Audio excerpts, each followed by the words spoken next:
Hello everyone, আসসালামু আলাইকুম। আমি প্রশাসক ব্লগার একটা নতুন একটা ভিডিও নিয়ে চলে আসলাম। আমি মোহাম্মদ আসিম। তো আজকের ভিডিওতে আমরা দেখবো যে আমাদের দেশের পরিস্থিতি খুব ভয়াবহ অবস্থা, খারাপ দিকে যাচ্ছে।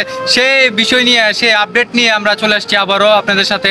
তো আজকে আমরা আপডেট দেব। আমাদের সাথে সবসময় ছিলেন, কোটা আন্দোলন নিয়েও আমাদের সাথে পাশে ছিলেন সবসময়, উনি আমাদের পাশে আছেন, এখনও আছেন। তো উনি আবার এই বন্যার সেইখানেও চলে গেছেন সবার আগে। তো চলুন আগে ওনার আপডেটটা দেখে আসি। Let's go. হলো ফেনীতে যাওয়ার রোড, মানে অন ওয়ে। হ্যাঁ, আমরা রং ওয়ে দিয়া এই পর্যন্ত আসছে, রং লাইনে আমাদের কি পরিমাণ জাম। আর এই যে রাস্তাটা পুরাটা তলায় আসতে পারে, ওই সাইড থেকে ইন্ডিয়ার পানি ছেড়ে দিছে, পুরো রাস্তা অলরেডি তলায় গেছে। আমার যতটুকু নয়, আমি মানুষকে জিজ্ঞাসা করে যতটুকু জানতে পারলাম সামনে পুরাটাই তলায় গেল। মানে ভয়ে আসতেছি না এদিকে, এমনিতে চলাচল করা যায় কিন্তু ট্রাকওয়ালারা ভয়ে আসতে না। আর সামনে নাকি আরো খারাপ অবস্থা, এটা একটা দিঘি আছে, দিঘির মানে এইটা নাকি ভেঙে গেছে। আর এই সাইডটা উঁচা দেখে এই সাইডটা ক্লিয়ার, এই সাইডের রাস্তাটা একটু নিচা। তো আপনারা যারা ফেনীর উদ্দেশ্যে আসতেছেন, অনেকে আসতেছে, আজকে আমার মেল করে জানাইছে, যারা আসতেছেন একটু কেয়ারফুলি, মানে আপনারা যদি বিকল্প কোনো রাস্তা জানেন বা বোট বা নৌকা এগুলা জানেন তাইলে রওনা দেন। হ্যাঁ, নয়তো আপনারা জিনিসপত্র নিয়ে, ট্রাক নিয়ে, পিক আপ নিয়ে এদিকে আসতে পারবেন না। আমরা বাইক নিয়ে যেতে পারতেছি না, আপনারা ট্রাক পিক আপ নিয়ে কেমনে যাইবেন? মনে হয় এখন কুমিল্লার দিক থেকে থাইকা ওইখান দিয়ে কোনো বোট ম্যানেজ করে এদিকে আসা ছাড়া আর কোনো ওয়ে নাই আপাতত। আর পানি, অনেক পানি, পানি বাড়তেই আছে, বাড়তেই আছে, বাড়তেই আছে। আমার মনে হয় 10 থেকে 20 মিনিটের ব্যবধানে মনে হয় প্রায় কয়েক ইঞ্চি পানি বাড়ছে। মনে করেন প্রায় 4-5 ইঞ্চি পানি বেড়ে গেছে। আরো পানি বাড়তেই আছে, বাড়তেই আছে। আমি জানি না এটার কোন পর্যন্ত যাবে। এই যে আমরা যে জায়গায় বাইক রাখছি তার একটু ওই পাশে একটা বাসা, একটু ওই পাশে একটা বাসা, ওই বাসায় একটা মানে বাচ্চা হয়েছে নাকি 15 দিন।